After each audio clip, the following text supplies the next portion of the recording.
if you're part of my Discord, you probably know I've upgraded my setup quite a bit. So yeah, not even 4 months ago, I had like the shittiest setup you could ever think. I mean, okay, it wasn't that bad, but since then, my setup has evolved a lot, drastically. That shitty laptop with a GTX 870M, yeah, that thing's gone to leave someplace for my new tower PC I built in January. Now, I know I'm not very good at filming videos, but I'm not claiming to be good at it either. But I still wanted to give you guys a look at my full PC. So here it is. It is the beast I call my personal computer. Like I said, I built it in January for about 1,500 Canadian dollars, which equates to about 1,100 US dollars.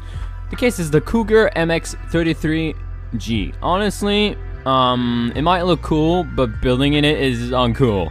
It has very little space in the back for cable management, and it trades a lot of things such as drive cages for good looks.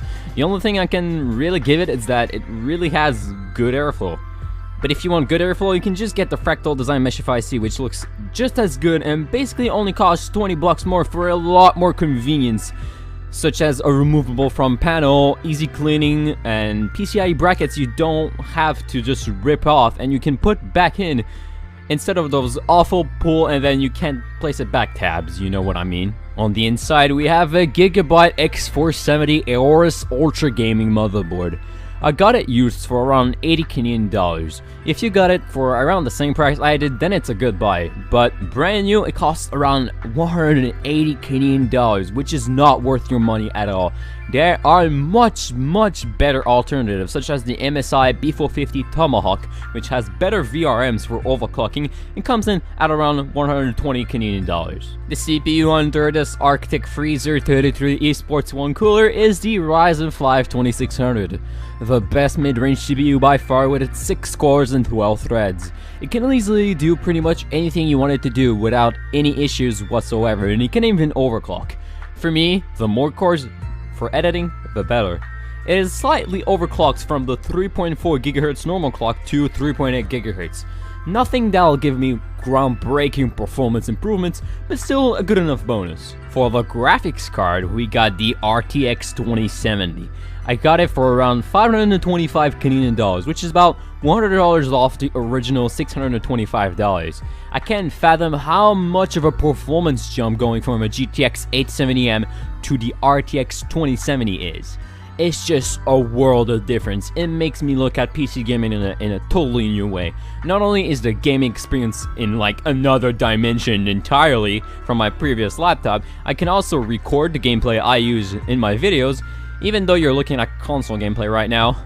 Except if you get the GPU at a reduced price like I did, I would not recommend a 2070. You're better off just getting a Vega 64 for cheaper and overclocking it to 2070 levels, and then save some money. Accompanying all of this is 24 gigabytes of DDR4 2400 RAM overclocked to 2966 MHz. That's 2x8 and 2x4, by the way. The extra 8GB of RAM over this already 16GB kit is really useless, honestly. Like, I thought I may need more than 16GB for editing 1080p 60fps videos, but no, my editing program never used more than 10GB of RAM, which means that the extra 8GB is just really useless. I guess it's good for flexing on the 16GB plebs, but getting serious for a moment here, don't really get more than 16GB unless you want to edit like 4K 60fps videos or something. All of it is powered by the Cooler Master Masterwatt 550W 80 plus gold power supply. Never had any issues with it. I can recommend it full stop. If you're sure that your system will not consume too much power, of course. I have my Acer Windows Mixed Reality headset that you guys know I play quite a bit with, but now that the audio's broken, I'm probably gonna replace it with the Samsung Mixed Reality. I just made a video about it not too long ago, so just go check it out if you want to know what I think about it. My keyboard is now the Red Dragon Karura 502, a chiclet style keyboard that may not be for everyone, but having used laptops for my whole life, it's right up my alley. The mouse is exactly the same as in my previous setup video, the Anker Laser Precision Mouse. It's just a simple triple button mouse. Under both the mouse and the keyboard is a long mouse pad from Azora's. Orza?